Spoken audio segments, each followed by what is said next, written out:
A continuar con el recuento de 2017 porque se conmemoró en la Cámara de Diputados el 150 aniversario de la entrada de Benito Juárez a la Ciudad de México, episodio conocido como la República Triunfante.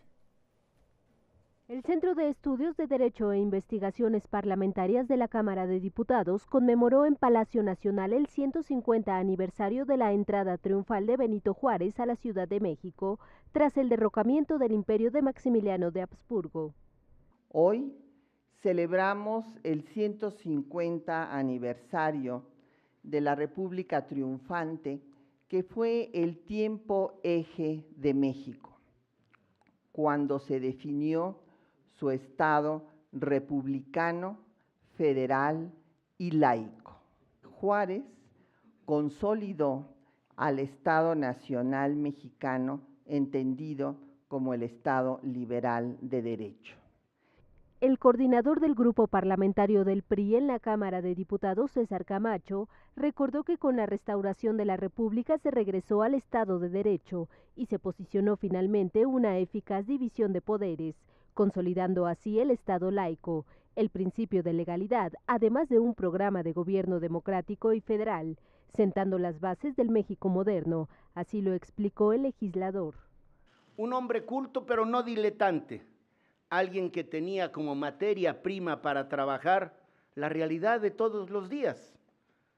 Un abogado honrado, nunca ingenuo. Un político sí de convicciones, pero nunca dogmático y menos irrespetuoso de lo que otros pensaban. Un servidor público de ideales con capacidad para materializarlos y convertirlos en buenos resultados. Lo mismo en lo municipal que en lo estatal y lo federal, lo mismo en el legislativo que en el judicial y, por supuesto, en el ejecutivo. El triunfo de la República en México fue un evento histórico con dimensiones universales, como lo expresó el mismo Víctor Hugo en una carta dirigida a Benito Juárez. Así lo recordó el presidente de la Comisión de Puntos Constitucionales en el Senado, el senador Enrique Burgos. El triunfo de la República es una epopeya cimera, es un momento estelar de la historia de México y yo diría válidamente de la historia universal. El recordar la figura, recordar la estatura ética, política, jurídica del benemérito Juárez es dialéctica de la historia, porque no es hecho aislado ni un hecho consumado que ya ocurrió, es un hecho que revive cotidianamente, que se asume y se reivindica todos los días como una demanda perpetua y constante. A este evento acudió también el titular del CEDIP, Sadot Sánchez, quien destacó al expresidente de la República, Benito Juárez, como un personaje insobornable que constituyó una suprema lección de moral cívica, señalando que su virtud republicana le dio forma a las instituciones de la República Liberal y Federal. Informó para Noticias del Congreso Isabel Uribe. Bueno, el Instituto Nacional de Estudios Históricos de las Revoluciones de México organizó un coloquio para conmemorar la instauración de la República Triunfante. Conozcamos esta gesta histórica. El reporte Juan Pablo Guerra. El 15 de julio de 1867, es decir, hace 150 años, el presidente Benito Juárez entró triunfalmente a la Ciudad de México, luego de mantener una república itinerante ante las fuerzas conservadoras y la invasión francesa, que apoyaba la monarquía de Maximiliano de Habsburgo. El Instituto Nacional de Estudios Históricos de las Revoluciones de México organizó un coloquio para conmemorar esta gesta heroica.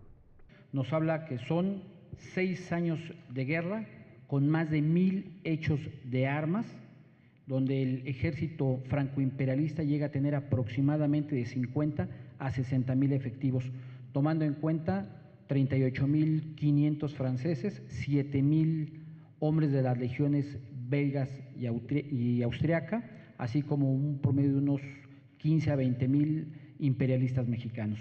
En 1861, el presidente Juárez decretó la suspensión de pagos de la deuda externa, lo que motivó el arribo de tropas de Inglaterra, España y Francia. Por medio de la diplomacia, ingleses y españoles se retiraron, pero el ejército francés invadió territorio mexicano. Las fuerzas federales, en las que destacaron Ignacio Zaragoza, Porfirio Díaz, Manuel Doblado y Jesús González Ortega, protagonizaron batallas memorables, como la de Puebla, el 5 de mayo de 1862, que culminó con la derrota de las fuerzas invasoras. Considero que el Ejército del Norte y el Ejército de Oriente fueron los que llevaron a cabo las acciones de armas más importantes o decisivas para el triunfo de la República. Y además, el Ejército del Norte llegó a ser el de mayor cantidad, 10,000 soldados llegó a tener en el momento en que sitiaba a Maximiliano en Querétaro. El de Oriente era un poco menor, bueno, tenía 3,000 soldados, pero las funciones de armas que protagonizaron me parece que fueron las decisivas. No solo las armas fueron decisivas en la victoria de la República, periodistas y caricaturistas aportaron también con su trabajo a la causa federal. Constantino Escalante, con sus caricaturas, reflejaba los pormenores de los enfrentamientos entre federalistas y conservadores. Desde 1864 ya Constantino Escalante, luego de haber conocido ya a Maximiliano, había empezado a hacer algunas caricaturas. Cuidó de no caricaturizar a Maximiliano, hacía un retrato también de Maximiliano y más bien la caricatura estaba en una situación de mostrar a los conservadores que estaban siendo defraudados o que se sentían enormemente defraudados por Maximiliano de Habsburgo. Después de la Guerra Civil y la intervención francesa, las fuerzas liberales lograron consolidar la independencia de la nación, la integridad del territorio mexicano, a la República como forma de gobierno y mantener las leyes de reforma. Para Noticias del Congreso, Juan Pablo Guerrero.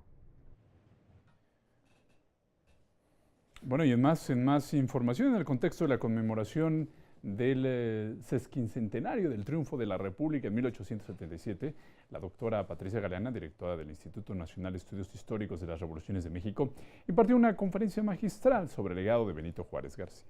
Indicó que la vida política de Juárez fue Nos hemos creído que porque Juárez fue presidente de México a mediados del siglo XIX, no somos racistas. Y esto es una falacia. Porque es mérito de Juárez haber llegado a donde llegó, no de la sociedad mexicana, que le puso todos los obstáculos que pudo. La investigadora indicó que la vida política de Juárez fue prolífica, ya que fungió como regidor, diputado local, diputado federal, juez de primera instancia, secretario de Gobierno, secretario de Instrucción y Negocios, eclesiásticos, ministro de Gobernación, presidente de la Suprema Corte de Justicia y titular del Poder Ejecutivo Federal durante la Guerra Civil y la intervención francesa. Es la ocupación más larga que ha sufrido nuestro país. Y Juárez, pues finalmente logró llegar a buen puerto y México no se convirtió ni en un protectorado francés ni en un protectorado estadounidense. Y hubiera podido pasar cualquiera de las dos cosas. Bueno, a Benito Juárez también se le atribuye el impulso a las reformas del marco jurídico que propició la separación Iglesia-Estado y consolidaron a México como un país libre, independiente y soberano ante las potencias extranjeras.